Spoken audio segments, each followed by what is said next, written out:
In this portion of the Casey Crew podcast is brought to you by MAC Cosmetics.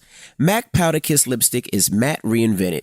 The new matte formula is where matte meets moisture, giving you the zero shine look of a matte lipstick with instant long-term hydration and a weightless, cushiony texture. Head to the nearest MAC location to meet your MAC today or shop at maccosmetics.com. Today's show is sponsored by ProCure, maker of Rosa Care Cream. Rosa Care is formulated with what's this word, baby? Hyaluronic acid. Yes. And extracted to clear, flush, red, bumpy skin caused by rosacea. Rosacea.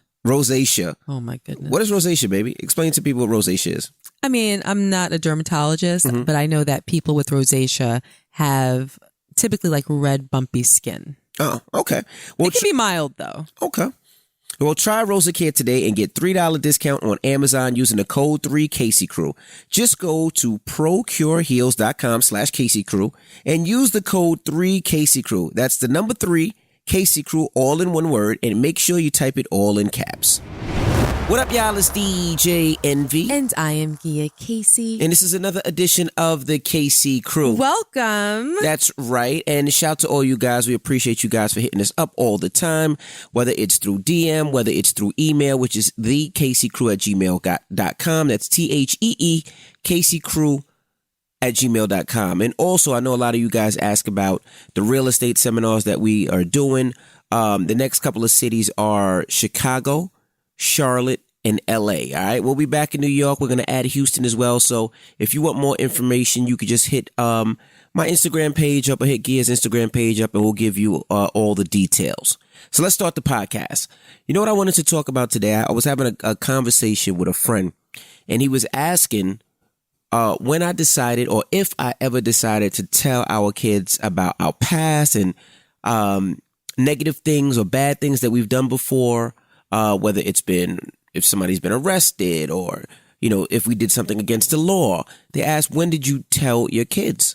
And I thought that was a good topic because people ask me that all the time. Like, do you tell your kids everything? Mm-hmm. You know, do you have that conversation? Or is everything just peaches and cream? And I told them, for us, we tell our kids everything. Right. You know, there is nothing that's pretty much a secret. Our life is pretty much an open book. And they asked why. And the reason I told them why was, I said, you know, with Gia and I, we would rather tell our kids what's going on in our life opposed to them finding out something, reading something online or something being exposed. So we tell our kids everything.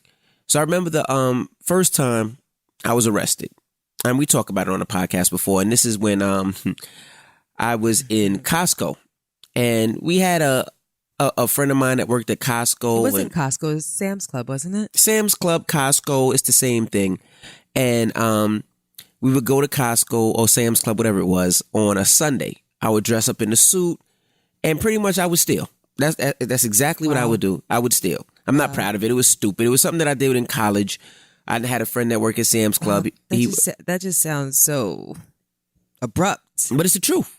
It's the truth. I was doing stupid shit. And I don't even want to say it was a friend. It was a friend of a friend that was security at Sam's Club. And we pretty much would go in and he would have a list of stuff that he would want. And I would get some things. I'd put it on the shopping cart and I pretty much walk out. It was that simple. I did it like twice and You're not really telling the story properly. Well, what? I am. No, you're not. Yes, that's pretty much what happened. No, you just said that you had a friend of a friend that worked at Sam's Club. He was security. And he was security and you would just steal. He was the guy that worked at the door. He was like the exit security person, the person that you have to show your receipt to right before you walk out. Correct. So you have to explain what you would do. So you can't tell no BS version of a story. Because if I'm listening to you're telling the story like people already know. I was telling the short version. Okay, but I'll tell Maybe the you gotta version. But if you leave out details, then people are like, I don't really get it. Okay. So in Virginia, where we went to school, he told me it was a friend of a friend. And like Gia said, he was security at the door. You know the guy that checks the receipt when you walk out? I already said that. You can bypass that now. I know. I'm explaining it in full detail now. Okay. Since you want to know, motherfucker. So he would check the receipt in full detail. So what we would do was I would go on Sunday because Sunday was always packed with people going to church. I would always dress up in a suit jacket, pants, because You just didn't look it obvious. You looked like you was coming from church. It was well thought out. Well thought out. He already told me that the cameras at Sam's Club didn't really work, that they were just there for show. Mm-hmm. So every Sunday he would give me a list, and I did it twice or three times, and he would give me a list of things that he wanted. Whether at the time it was like a DVD player. DVD player and Blu-ray was like brand new. That's how far back it was. And he would get like maybe a TV, he would get like some milk or some orange juice. And what I would do is, of course, when you go to college, you have a bunch of boys. My boys had a list. So we would pretty much I'll say allegedly. I think it's over. Well, yeah, I don't have to say allegedly now. I pled guilty. Yeah, what is wrong with you in this word, allegedly? I know, I'm just always nervous. It's your story, and you pled guilty, but you're going to throw allegedly in there anyway. Right. All right, you're right. And it was like 20 years ago. I know. I pled guilty to a lesser charge, though. But anyway, so that's what we would do every Sunday, and we would pretty much put it all on the shopping cart and walk out. I knew there was no cameras. I knew I couldn't get caught unless he told on me. And I was like, he wouldn't tell on me because he would get caught. Mm-hmm. So cool. We did it about 3 times, maybe. No, I said 2 or 3 times we did it. And, we got DVD players. Everybody had something, We had DVD players. My friend had DVD players, televisions, you name it, toasters, juice, apples, juice, grapes. We had all types of shit from Sam's Club, right? I mean, you're a college kid, so you get all types of shit. Uh-huh. And he got caught. And let me tell you how he got caught. So the police, Sam's Club noticed that, I guess he was doing this with a bunch of people. Sam's Club noticed that a lot of items were being stolen and they couldn't figure out how. Like I said, the cameras didn't work. So what they did was they went to every employee in there, pulled them to the side, put them in a room and was like, look, we caught you. We have you on tape. We know you've been stealing. Tell us who else was there and, we'll give you less of time. And most employees would be like, what the fuck are you talking about? So they're like, all right, get out of here. And they did this to them. And then when they got up to him, they said, look, same thing. We know you've been stealing. We got you on tape. You tell us who else was involved. We'll give you less of time. And instead of saying, what are you talking about, Willis? I'm going to get a lawyer. He goes, all right, you got me. Now, the bad thing about this was I was the only person at the time with a halfway name. I was Envy because I was doing all the parties on campus. So he didn't know a lot of the other people that were coming in and out. He just knew Envy. What do you mean he didn't know a lot of other people that were coming in and out? So, I mean, it was a bunch of other people going in and out, loading up the shopping cart, friend of a friend that would go in there, get it, and keep it moving. So he didn't know their name. Like, he didn't know Sean. He didn't know Ray. He didn't know... So you didn't drop dime on your other friends that... This was 20 years ago. They good now. But you're the one talking about allegedly. I know. I'm just saying. Clarification. But anyway, go ahead. But anyway, he didn't know any of those names. He only knew Envy. Mm-hmm. He was like, he's a DJ. So, they came on campus. They found out who DJ Envy was. They found out where DJ Envy lived. And one day when I came home, the whole apartment that I was staying at was empty. This is when it turned into a movie. Right. The whole thing was empty. Mm-hmm. So when I went in the crib, I'm like, the fuck? Now, mind you, in Virginia, I lived in an area in Virginia where only residents could live. It was very, very nice, very, very upscale, very, very high class. No students there. So when people see me, they kind of look like they had their noses up when they looked at me. And plus, I was probably the only black person living in that area, in that complex. So when I got home and my door was off the hinges, I was like, what the fuck? So I went to my neighbor. I didn't even go to my neighbor. I see my neighbor was always outside smoking a cigarette. And he always looked at me crazy. And I remember it like it was yesterday. So when I opened the door, I thought somebody robbed me. And took your door. And no, because he kicked the door off the hinges. But when I thought somebody robbed me, so at the time I used to have a legal gun that I would carry with me all the time. Because in Virginia, you're allowed to carry a gun at 21. So I had a gun. So when I looked and see the door. Hold on a minute. What? Yeah, I was 21. Yes, absolutely. You were 21? Yep, that's how stupid I was. Because I remember, the only reason I remember how, because I pulled my gun out and I was like, I remember I thought I was like James Bond. So I kicked open the door. I thought maybe somebody was still there. And I was like searching the crib like I was a police officer. And then. You're 21? Yep. I'm trying to remember. This was your senior year? My senior year. Yeah. Damn it. So I ran up in there and everything was empty. They took everything. So I ran back outside and I knocked on his door. They took the toaster. They took the toaster. I knocked on the door and he was like, yes. I said, I know you seen who was in my crib. Who was in my crib? And he had a cigarette in his hand. He was like,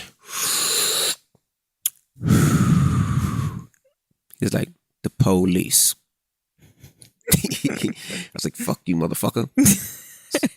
So then he closed the door. So I called, my dumb ass, I called 911. 911, what's your emergency? Why were you at my house? I said, why you at my house? They said, hold on, sir. And then he looked up and was like, oh, we had a warrant for stolen property. Now, mind you, nothing in that house was stolen.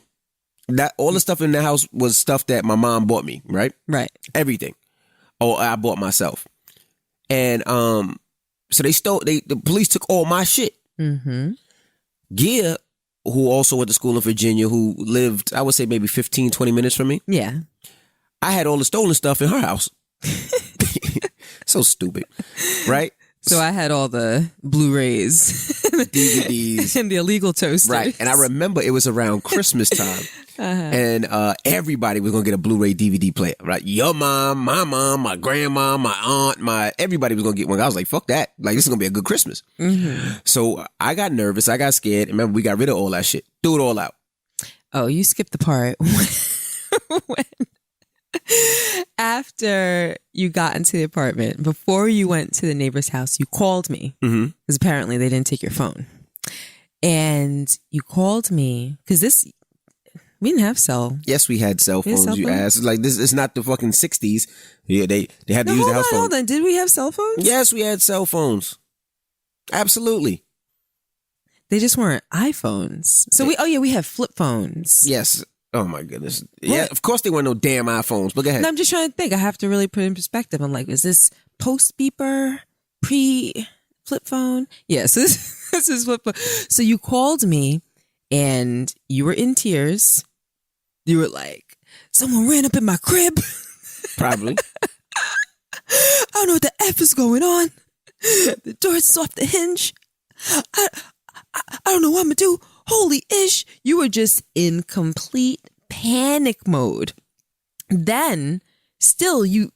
Oh, wait. Hold on a minute. So wait. The next time you called me, you were in the parking lot. Oh, yeah. So I guess you found out from the neighbor it was the police. Right. Then you were in the parking lot with Ray. Which was my roommate back in the day. Yes. And you were like, we're in the parking lot. I don't know who's watching me.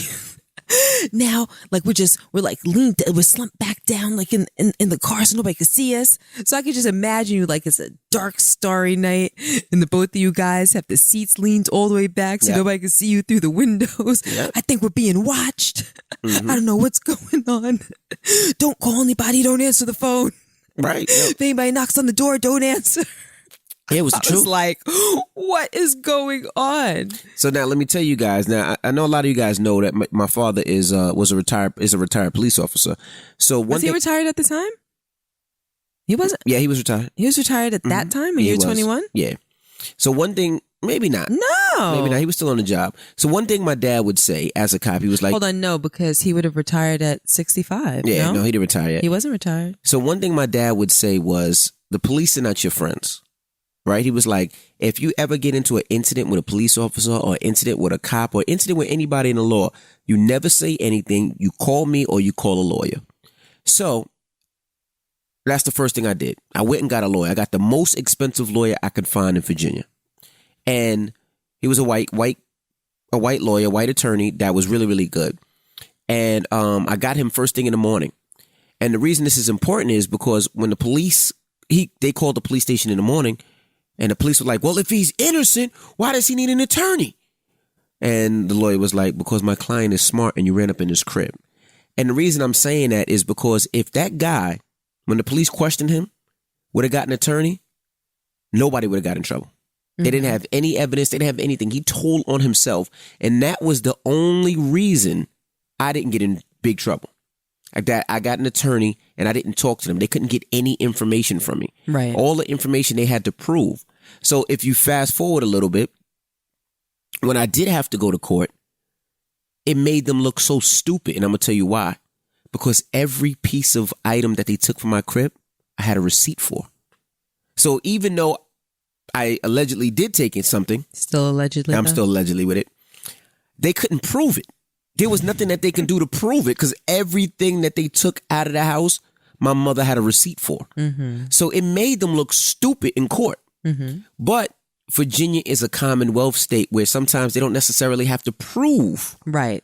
They can just make up Their rules. rules are different. Yeah, absolutely. So I remember my mom and dad, they was like, yeah, we know this attorney. He's a good guy, a good brother, this, that, and the other. I remember when he came to court, his pants was hanging off his ass. Like he didn't have a belt on. His shoelaces was untied. I was like, oh shit, I'm gonna lose this shit. But at the time, that's all I can afford. Like he was a favor. I couldn't afford the quote unquote good attorney that was winning all the cases. So when I seen him, I was like, oh, I'm about to lose. He was like, well, I think you should take a plea. I said, a plea? I'm not going to jail. They got no evidence. He was like, yeah, but just in case. I'm like, oh shit. He said, just in case. It was bad.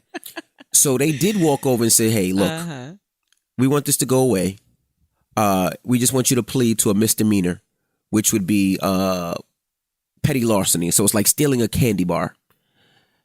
I was like, all right, I'll do the stealing a candy bar. Because, I knew my lawyer was bad. The problem with that was they gave me 10 years probation. Right. Right, which was foul, which is actually a setup. If somebody steals a candy bar, you give him 10 years probation where anything he does, he's on probation. Thank God nothing happened in that 10 years. But I had to plead out as petty larceny. But the reason I tell that story is I told our kids that. And the reason I told the kids that was because I was like, even though I didn't have to steal, I didn't have to steal in college. You definitely did not. I had everything. I worked. I DJ'd. It was just so easy. I was like, oh, I'm just going to do this shit. Me and my friends just did the stupid shit. And I didn't even think about what it and how it could affect me later on. Right. But that was kind of your personality.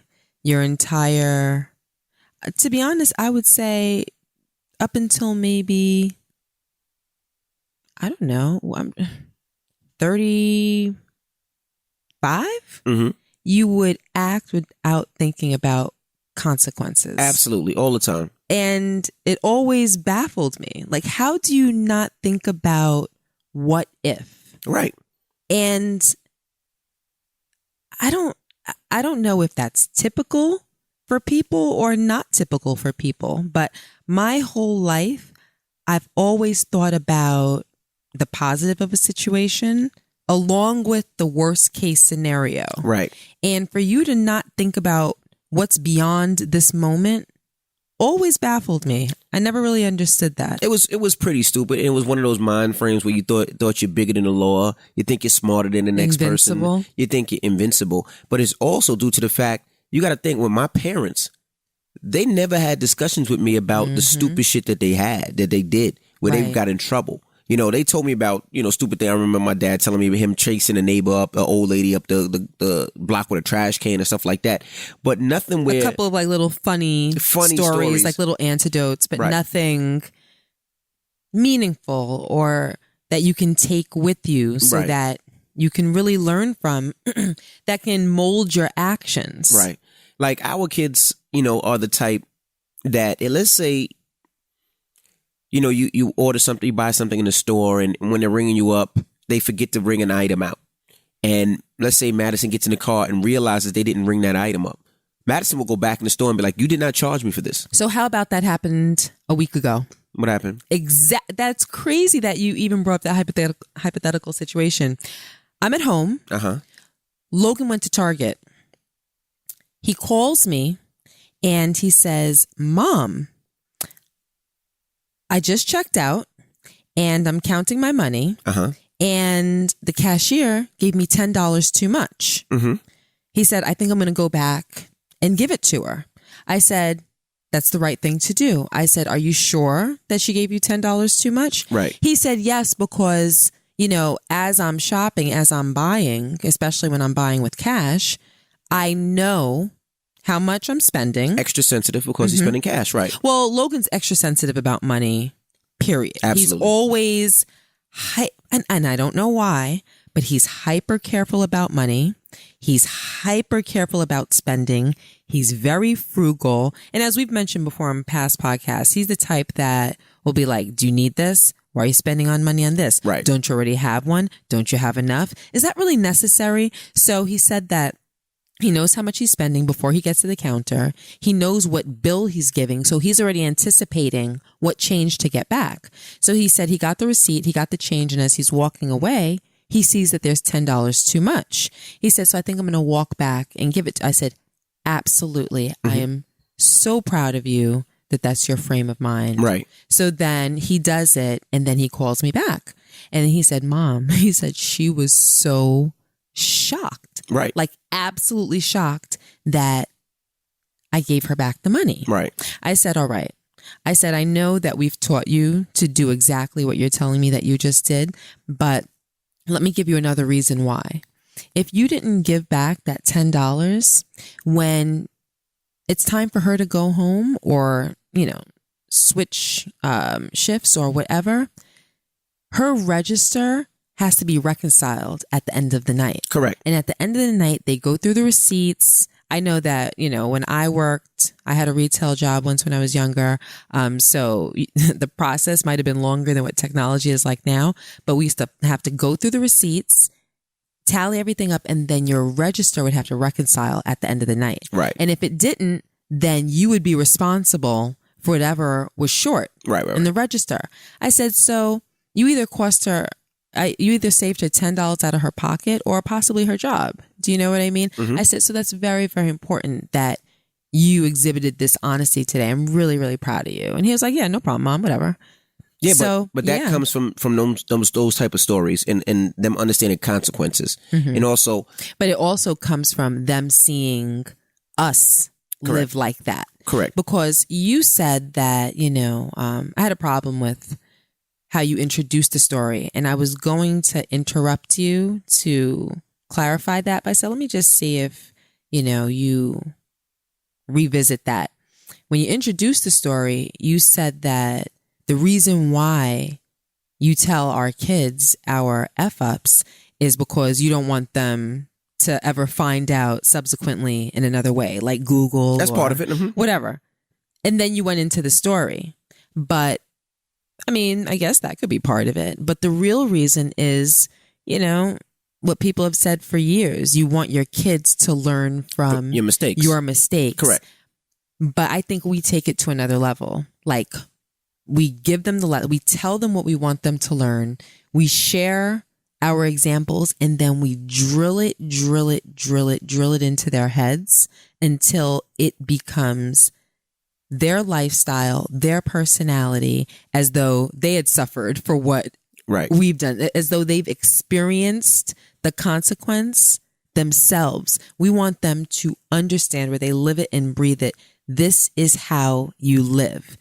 Ever since they were small, you never take something that does not belong to you. Correct. I don't care if it's worth a nickel. If it does not belong to you, you give it back. You don't touch it, or you touch it and you give it to the lost and found. Someone's loss should never, ever, ever, ever be your come up. Absolutely. And they live and breathe that. And that's very, very important to me. And a big reason for that is because I saw what you went through. That was one of the hardest times of your life. Right. No, it was. You were scared. You were nervous, anticipating the trial. Like you didn't. I mean, was it even a trial? Is that what you would even call it? It was a full blown trial. It wasn't just like. It was a full blown trial. They kicked me out of school. All of you got kicked out of school. Your parents had to leave New York, come to Virginia, spend the time, go through that. You had to you had to be scared. It was just, it really took a toll. And then the long-term effect was you had 10 years probation. Right. Where you had to continue to be nervous for another 10 years. Right. It was worried about small things. Was that worth a freaking DVD, a Blu-ray, a toaster, some apples, orange juice, and some milk? And some grapes. And all of that for your, like, was that worth it? Hell you no. Tally that stuff up. Like, what did you come up? Like, what, $1,000? Right. Was it altering your life worth $1,000? Hell no. It's so ridiculous in hindsight. And a lot of times when people do illegal things, it's like you sit back, you're like, wow, now you're in jail for 20 years. Now you're in jail for 30 years. Now you're in jail for 4 years, 5 years. Was whatever you gained from that dishonesty or that crime or whatever worth the loss of your freedom or the stress that you and your family have to endure? Of course not. And this is just a little dose, but these are the conversations that we've had with our kids, right? And from that, we did teach them, you never speak to the police without a lawyer. Right. It doesn't matter. You could be as innocent as the day is long.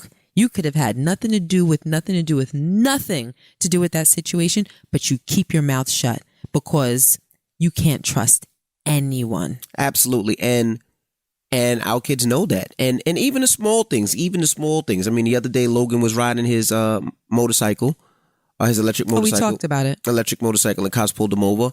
And he knew what to say. I'm on my way home. If you want to talk to my dad. And the reason that is because it sounds so innocent. It sounds so small. But just imagine if somebody's house in our neighborhood got broken into, right? Mm-hmm. And they could be like, well, you said you were riding up and down the block all day long, so you were the only one out there. Not to say that it could, but it could. It's a silly example. Probably not nearly remote to what could happen, but guess what? Anything can happen. It could happen. At the end of the day, you always protect yourself. But I also believe that everything happens for a reason. Right.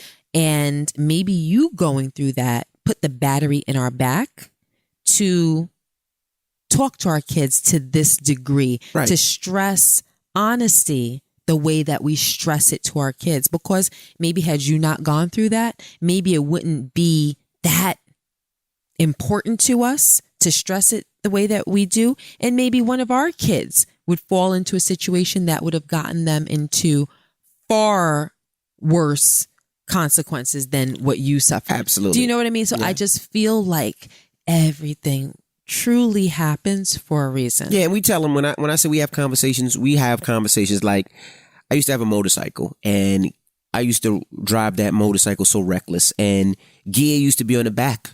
I'm doing 140 miles an hour. Like a damn jackass. On a motorcycle, doing wheelies, doing all types of stuff.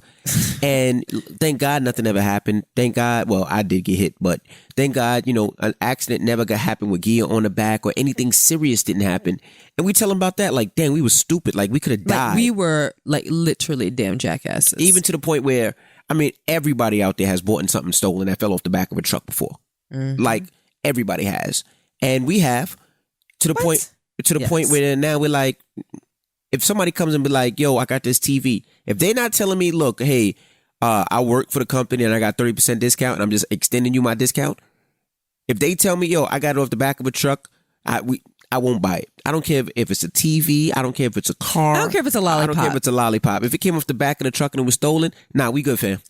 Support for today's show comes from Scentbird. With Scentbird, I found a way to mix up my fragrance routine without breaking the bank. Whether it's Tom Ford, Gucci, Dolce & Gabbana, or Versace, Scentbird.com keeps me selling good month after month. They keep you selling good or smelling good? Smelling good. And I'm going to tell you, I'm mad at you. They sent us 2 packages, right? Uh-huh. They sent a package for you and a package for me. Yes. Thank you, Scentbird. And you mixed them all up. So sometimes I don't know if I'm supposed to smell like a woman or smell like a man. But they all smell so good. Now, all you have to do is simply choose the cologne or perfume you want to try for more than 350 designer brands, and they'll send you a 30-day supply. That's 120 sprays, enough to apply more than 4 times daily. And with an exclusive offer just for our listeners, you can get 50% off your first month today. That's only $7.50 for your first fragrance. All you have to do is go to Scentbird.com/KCCrew and use my code KCCrew for 50% off your first month. All right, that's again, Scentbird.com/KCCrew. Offer code KCCrew to get your first perfume or cologne for just $7.50. Sign on and smell amazing. I mean, they have all different types of brands. Tom Ford, Gucci, Dolce & Gabbana, Versace, and more. Scentbird.com is popping, and it's not that expensive. And this portion of the KC Crew podcast is brought to you by CreditRepair.com. We've all been credit shamed. Now, I do these real estate seminars, and the biggest thing that people have a problem with is credit. Yep. Their credit is too low to get the loan that they need. Their credit is too low to get good interest rates. Credit is everything.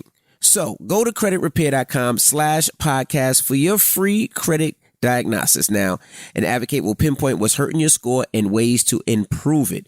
And if you like the expert help, I got you a $50 credit off your first fee.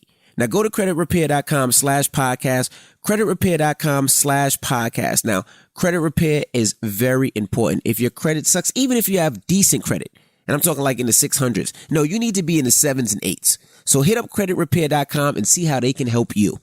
I don't want any part of anything that is ill-gotten. No. Period. Correct. I don't need that bad energy on that item in my home, contaminating my space. There is no come up that I could possibly be that interested in that I would take part in that. I don't want it as part of my energy whatsoever. If it ain't right, I don't want to have anything to do with it. But we weren't always like that. No, we weren't. What? I mean, years and years and years ago, like if you had a hookup on, it doesn't matter. Like you said, I mean, I know that you done got a laptop all types of like shit. that. We probably got a plasma TV like that 15 years ago or, whatever. Like when we were buying our first houses and stuff, if someone had a hookup, sure. I never took and I think probably like many of you, I never took the time to even consider that it was a bad thing. No. That me being part of it, that me reaping the benefit of someone else's sin was bad. Right. But guess what? What? If you're a part of it, you're just an extension of the sin. Absolutely. And I never considered that. Right. And I'm so glad that our relationship with God has gotten stronger. Or you know what? I'm going to be honest. Back then, it was a false existent relationship with God. Right. You think you have a relationship with God because you say a BS prayer every day and you believe in God. But if you don't really take time to water that plant or to really understand what a relationship with God truly means, then I can't see how you can truly be blessed. Correct. Good things still may come your way because maybe that's what God wants for you. But I don't see how you can truly be blessed. And truly being blessed is in having that relationship with God where you have Him existing in your life every day, where you can talk and pray and know that someone has your back through having faith. And when that's present in your life, then you are truly blessed. Absolutely. And when you partake in things, in my opinion, that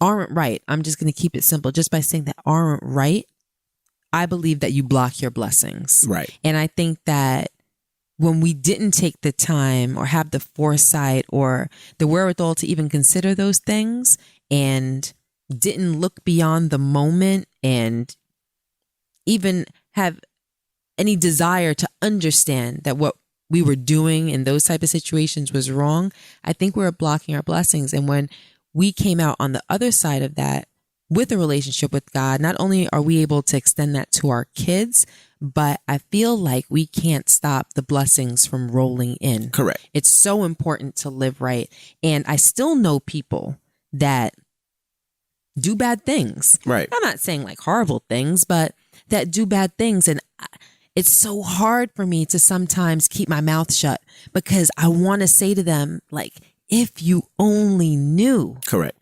But you're not even you're not in a space where you can accept it. You're not in a space where you can really understand because you're not there yet. Sometimes people have to go through things and they have to endure the consequences. They have to suffer to understand, to get it. And you never want to be preachy, but I've sat some people down like, listen, you're messing up and it will play out in your life. Right. And you don't even understand the things that you will not see, that you will not encounter, that will not be part of your life because of this stupid stuff that you're doing right now. And it's the equivalent of, stealing $1,000 worth of stuff and then enduring 10 years worth of hardship might be a heavy word, but I'm just going to say hardship to be dramatic, right? You Yeah. can do a little stupid thing and be blocked of $1 trillion worth of blessings. Correct. And the sad part is you would never even know what you're missing. Correct. You know? And not to say that we're goody two shoes, because let me tell you, far from that, because we used to do some wicked shit, but I didn't do wicked shit. Well, Speak for yourself. I did. But we realized and we cleaned it up because we know that it wasn't right. And I didn't want to teach our kids the wrong thing. I mean, and I just want to tell you guys to the point where even with, no matter what it was, and sometimes it wasn't just us doing bad things or us doing foul shit, like when they tried to rob me and they shot up the car, right? And that was, what, 3? No, that was a long time ago. That was like... When they shot up the car? It was like 3 years ago, no? We talked about it on the podcast. Yeah, We've been doing the podcast maybe 3 years? Yeah, maybe 3 years ago. My bad. Yeah. So even with that, most parents would have been like, oh, I'm not telling my kids. I don't want them to be scared. No, I told Madison and Logan, yo, this is what happened. Whole story. Whole story. And just to put it in context, today, you know, I met Madison at the mall. She was at the mall. I was at the mall. And we actually parked where a guy was killed for his Range Rover. So this was at Short Hills Mall. Correct. And this guy was killed maybe 5 years ago. No, it wasn't that long ago. Maybe it was like 3 years ago. You too. think that your car got shut up like 10 years ago? This happened 5. No, this was no more than 3 years ago. Okay. Well, a guy was Christmas shopping with his wife, and they wanted to steal his car. And I think he didn't want to give up his car, so they wound up killing him in front of his pregnant wife. Right. At Short Hills Mall. Yeah, at Short Hills. In the parking lot downstairs. So Madison and I both parked in that parking lot. And me telling her about me getting, them trying to rob me that time, it put a different thing in her mind. So now when we come out the thing, she's looking left. I see her looking all over the place, looking to see if anybody's following her, looking behind her shoulder. Now, mind you, I'm loving it because that's what I do. Mm-hmm. That's what I teach her to do. Mm-hmm. So when I see her do it, I'm super duper excited. Like I see her get in the car, lock the door, start and move. Like she doesn't sit there on her navigation and type it in. No, you motherfuckers start moving. Put that shit in your phone before you get in the car. Get the fuck out of Dodge. Mm-hmm. You can do all that when you get on the road. Once you're in that car and your car's moving, it's hard to stop you. But if you stop there and you're still in park, anybody could get you. But that's just things that we tell them because we want them to know. Sidebar. You just made me think about what I want to talk about for the next podcast. Mm-hmm. A couple of weeks ago, an Instagram friend of mine whom I've never met, but she's a really cool girl. Her name is Miss Mayo. Uh-huh. She just out of nowhere she shared someone else's Instagram post. Do you remember I came and showed you? Yeah. Okay. And it was about safety for women. Yeah, and we're gonna talk. You're gonna explain it now. No, we'll talk about. No, I'm just gonna like kind of touch on it, and we can talk about it on the next podcast. Don't give too much. I'm not going to give too. I'm not going to give any details. Mm-hmm. But it was a series of things. Right. Let's just say things that women should do on a daily basis to ensure their safety. Mm-hmm. And as I was reading it, I said to myself, like, "Wow, these are things that we have talked about, and." These are practices that we practice every day. Right. These are things that we've taught Madison and taught Logan, but it's more so for females, but we've taught Logan and whatnot. And actually, after the podcast, I'm going to post it. Okay. I'm going to share after next week's podcast. After next week's podcast, I'm going to share it. I thought it was great, and I've been meaning to sit down with Madison and go over it because there were some things on this list that I had never thought of. Okay. And I feel like I try to overthink everything, and there were things that I really learned, and I said, "Wow, that's brilliant." So yes. Okay. So we'll talk about that next week. I definitely will remember. Mm-hmm. Now, so that's the reason. So to answer the question, that's the reason why we tell our kids everything, the good, the bad, the ugly. It doesn't matter. It doesn't matter. And I feel like a bond with, especially Madison, because she wants to know everything, like everything. So yes, we tell our kids everything, and it works for us. I don't know if it'll work for you, but I encourage you guys to do the same. And let me tell you what the problem is and why a lot of people don't do that and share things with their kids. And it's because they're ashamed. Mm-hmm. They want their kids to look at them like wonderful people, like law-abiding people, like upstanding people. And That's not important. Right. What's real is what's important. What's real is what your kids are going to learn from. They're not going to learn from thinking that you're pregnant or believing that you're pregnant. Did I say pregnant? Mm-hmm. Wow. That's crazy. That you're perfect or believing that you're perfect. Nobody will learn from you thinking that you're perfect or believing that you're perfect. Right. You have to be honest. You have to be real, and you have to share your actual experiences. And those are the things that are interesting to them. They'll be interested. Right. And those are the things that they'll learn from. So I encourage you to do the same. Okay. All right. Nightmares Are Coming Home. A powerful, mysterious, and socially provocative film, Us, is the latest silver screen nightmare from Academy Award winner Jordan Peele. Starring Oscar winner Lupita Nyong'o and Black Panther's Winston Duke.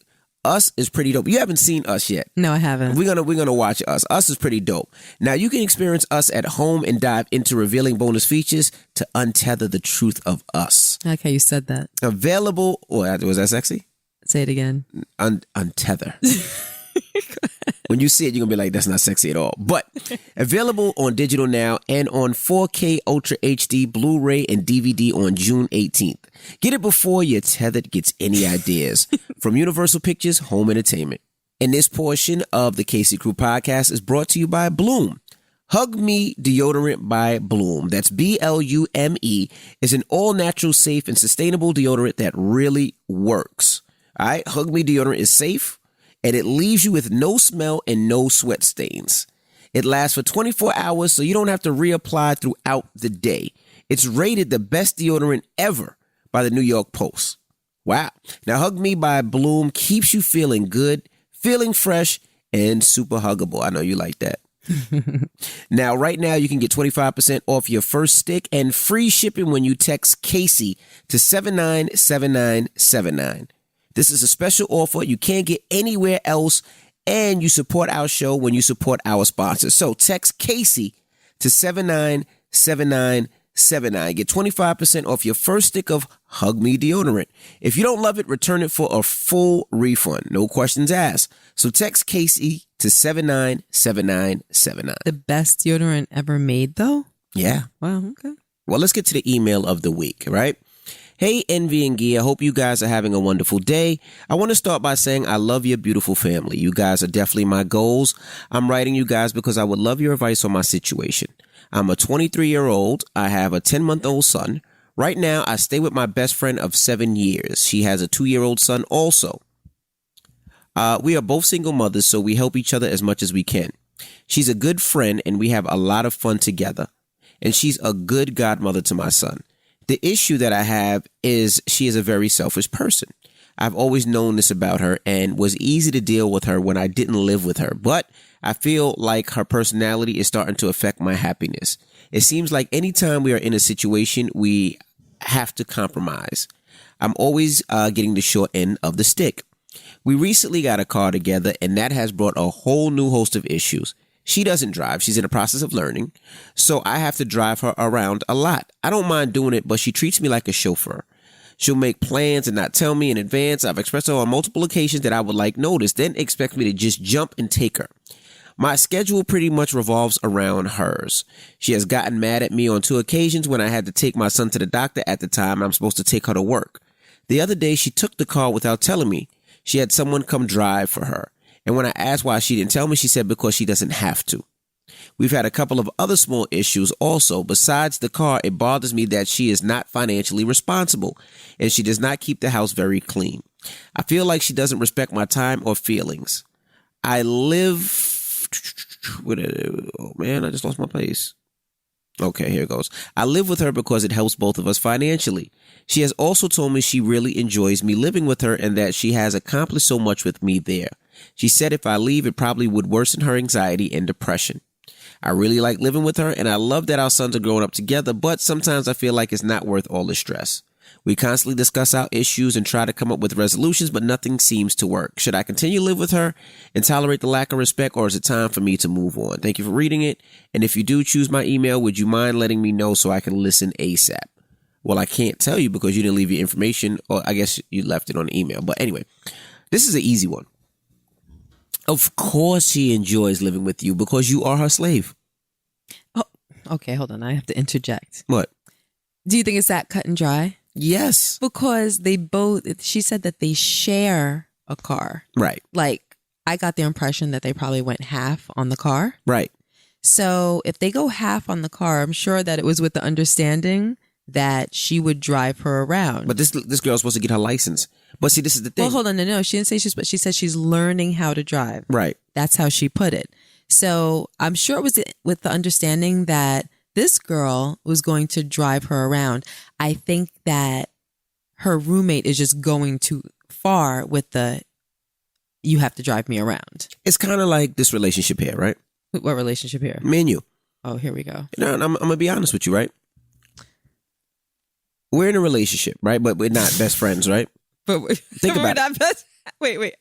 All right. Well, we're best friends, but not just best friends. Like, they just best friends. There is no romance, right? So with romance, I don't know. Well, she said no. I'm just saying. But with romance and being in love with something, you let things slide. I was saying this the other day, right? You're a very clean person. Mm-hmm. I'm a very clean person when I want to be. No, you're never a very clean person. Okay, well, if you want to be honest. Like, what are you talking about? But. You're going to sit up here and tell lies? All right, I'm not a clean person. So on the side of You're a clean person, but you're messy with your things. Correct. So on the side of my bed, on the side of Gia's bed, Gia's clothes is all folded up. Gia's bed, because the kids call it Gia's bed, Gia's bath, mommy's bath. Mommy's room. But your side of the room is always very clean. Everything's folded up so neatly. Everything is in order. All the whites are together, all the yellows, all the blacks, all the reds. Everything is fucking neat. Me, when I come home, I take my clothes off and I leave it there. Mm-hmm. And when I wake up, I step over my clothes, I keep it moving. Right. That is me. When I take a shower, I leave my shit right at the tip of the shower. I take a shower. When I get out, I put my towel on. I keep it moving. Right. I am a dirty person. I'm a messy person. That is me. Right. Mm-hmm. But I'm sure it bothers you. But it's not to the point where you're like, this fucking guy. I hate this fucking guy. But you like, I love him. I got to deal with this shit. I'm just going to tell him to clean it up, or I'm going to clean it up myself. Mm-hmm. I know that. I know after 2 days of seeing my shit on the floor, you're going to clean it up. And this is how this girl probably feels. Yes. After 2 days of seeing the dishes, it might be my turn. You're just going to do it. If I need to go somewhere, you're just going to take me. That's how I feel. I know I don't have to pick my shit up off the floor. For instance, I had sneakers down here. These sneakers are not here anymore. They're in my sneaker closet. Another instance, my closet. I have never cleaned my closet. Right now, my closet is the cleanest closet in this motherfucking house. Because that's what me and Madison do. Right. I'm a nasty, messy person. And I work a lot. So I'm like, I ain't fucking cleaning that shit. I'll give it a little time. Gia will walk past this shit and be like, I hate this fucking closet. I'm going to clean this shit. And that's what you and Madison did. Mm-hmm. And I'm cool with that. But that's how this lady is abusing her friend. We got a car together. First of all, that's a stupid situation. We buy a car together. That's crazy. I don't have a license. So what's going to happen? You're going to drive me around everywhere, motherfucker. And that's what's happening. Take me here. Take me here. I got to go here. I'm surprised she ain't got a date and she's sitting in the back with a date and you just driving her around. Right. That's what's going to be. Yes, she's using you. She's using you because you're a sucker. And some people will be like, oh, you're nice-hearted. You're just a nice person. No, you're being a sucker. One time, okay, cool. That's a nice person. 2 times, you're a very nice person. 3 times, she's suckering you and she's making you a sucker. Yes, she's nasty. She's dirty. And then she's using, now she's all the way nasty and dirty? Wow. She said the she was adjectives, messy. though. All right, whatever. But she's nasty and dirty. And she told you, hey, without you, my anxiety and depression would go up. You know why? That's Bitch, G. because you drive me around. Why? Because you clean the house. You probably watch her kid as well. She probably be like, hey, can you pick up little Johnny some milk? And you're like, sure. You have to stand up for yourself and say, all right, look, enough of this shit. Fuck that. I'm not doing none of this no more. We're going to take days. Monday through Wednesday, you got the car. Thursday to Sunday, I got the car. You can't drive if the car just sits there. Oh, well. You're going to clean up your shit. You're going to wash your dishes. Your nasty ass kids and his doodle stained underwear, you going to wash your own kids' underwear. And that's what it has to be. You got to stand up for yourself. Don't let this girl just take advantage of you because she's just such a nice godmother. No. Yes, you might be living in her house, but hey, you might have to save up and say, I'm getting the fuck out of here because she is using you and abusing you. I just wonder, because there's 2 sides of every story. Right. And I bet you that if her roommate was the one writing this email from her perspective, you might have a completely different take. No. If she said, I have this roommate, just think about it. I have this roommate and we went half on a car, but I'm in the process of getting my license. So the deal was that she has to drive me when I need to get somewhere. Your response would probably be like, yeah, that's fair. If you pay half for a car, then yeah, I mean, if she has to drive you, then she has to drive you. No. You would probably say, because if it wasn't for your half of the money, she wouldn't have a car to drive herself anywhere. No. I'm just saying. I'm not saying that I feel this way, but this is what I have to think about before I formulate an opinion. Go ahead. What were you going to say? No, we're splitting a car, not the drive. Why would I split a car with you if I can't drive? Well, that has to be a part of the deal. That has to be dumbass. part of the negotiation. You're not going to pay half for a car and get a car and a driver.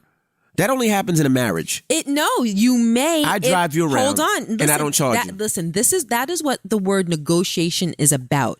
You get from the deal what you need, and I get from the deal what I need. No, bitch, I ain't driving you The scale around. doesn't necessarily have to be even as long as our needs are being met. Because from her perspective, without me, you wouldn't have the half of the car that you would need to drive yourself.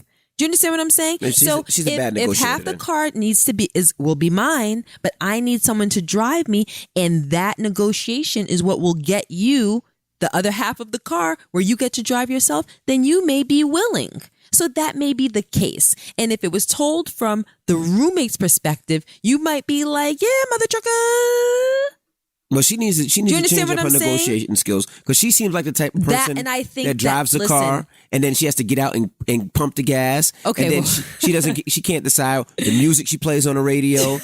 She's just an out and out sucker. That's what she sounds like. You better man up, woman. All I'm saying is you do have to consider that. Correct. You do have to consider that. Is the girl taking advantage? Possibly. Hell yeah.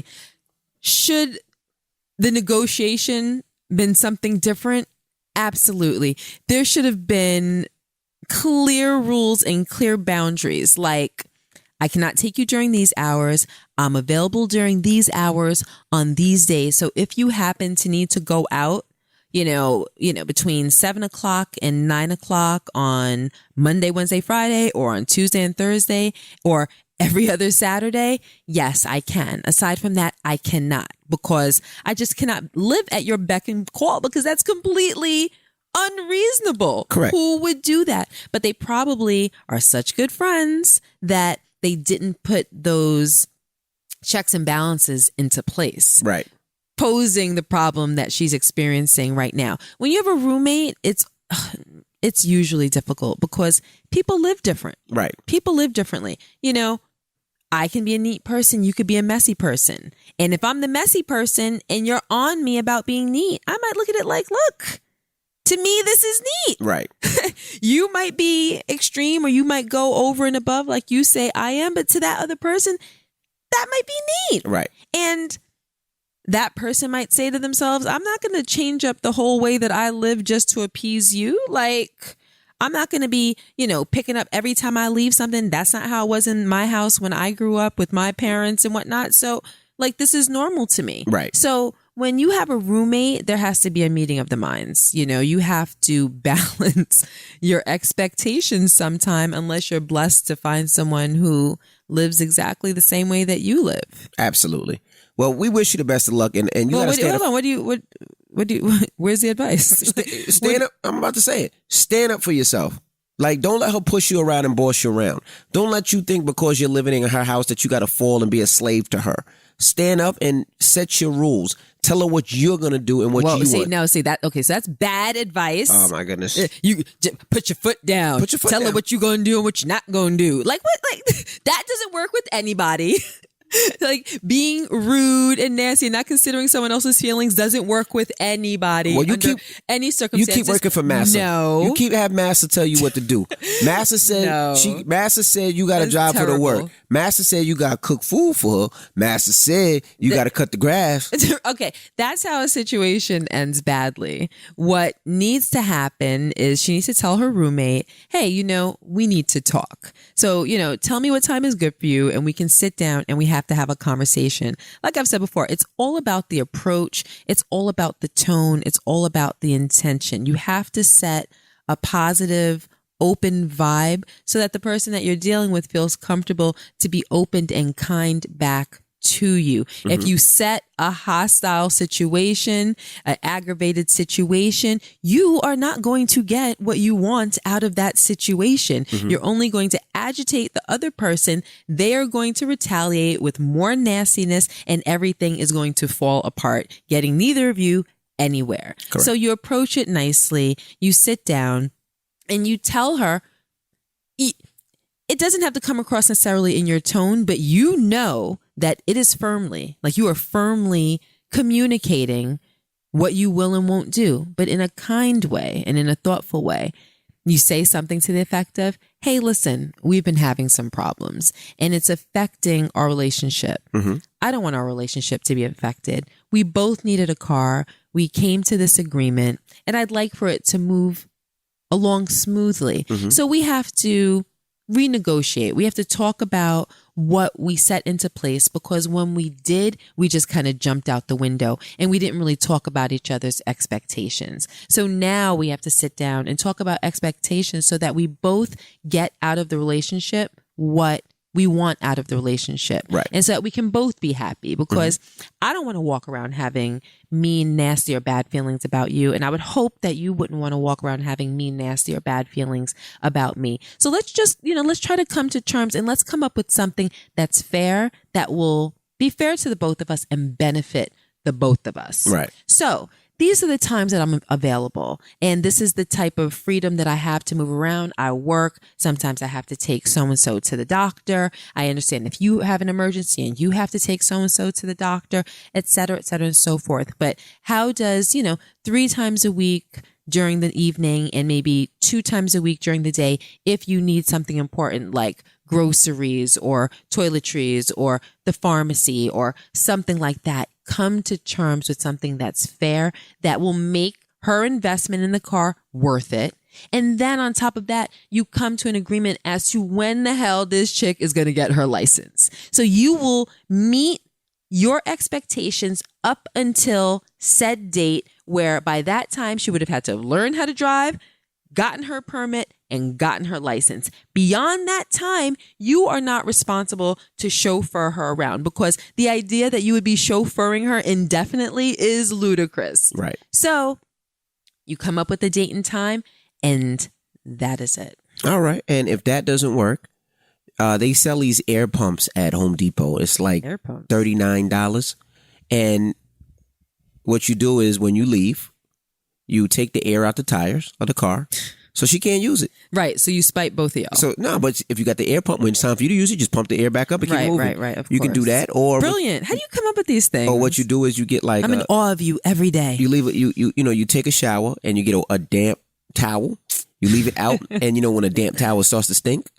And then what you do is you throw that damp towel in the laundry where her clothes, so all her clothes stink. Great. And you just show her, like, motherfucker, don't play me. Right. So that's the wrong thing to do. So you can listen to Gia, listen to me. I will listen to me. And you talk about the same things regarding the house as well and how the house is kept. Okay. All right. Well, it's time to get up out of here. Yes. I just want to tell you guys again, don't forget, if you are into real estate, we do these seminars. We're hitting up Chicago, Charlotte, and LA next. I think we're going to do one in Houston and one in back in New York and Jersey. And also my car show, September 7th is my birthday car show. It's a big family day. We've been planning. It's coming up in a couple of months. I'm just giving you guys the heads up. Tickets are still available at eventbrite.com. We have a great time. If you want to see what your favorite celebrities drive, I'm going to have and cars what's it by. Called on Eventbrite? What do they have to look up? You can put DJ Envy car show or Drive Your Dreams car show, either or. You can type in DJ Envy, should pull up. If you want to see what your favorite celebrities drive, like Offset from the Migos, 50 Cent, Fabulous, CeCe Sabathia from the Yankees, Currency, Michael Strahan, Swiss Beats, just to name a few. Definitely get your tickets, and I can't wait to meet you guys. Me either. Well, it's time to get up out of here. We'll see you guys next week. I'm DJ Envy. And I am Gia Casey. And that was another edition of the KC Crew. Toodles. And this portion of the KC Crew podcast is brought to you by MAC. MAC Powder Kiss Lipstick is matte reinvented. The new matte formula is where matte meets moisture, giving you the zero shine look of a matte lipstick with instant long-term hydration and a weightless, cushiony texture. The velvety, soft matte colors glide on effortlessly. What's the word? Effortlessly. I couldn't get that word out. With a wide range of shades that are sure to complement any skin tone. Head to your nearest MAC location to meet your matte today. Or shop at MACcosmetics.com. I actually use MAC. I love matte lipstick. Oh, yeah? Mm-hmm. Well, you're not meeting your matte today. You meeting me today. And I'm going to take that lipstick right off your mouth. Oh, my gosh. That was so cheesy. I know it was. But shout to MAC. But shout to MAC. But shout to MAC. But shout to MAC. But shout to MAC. But shout to MAC. But shout to MAC.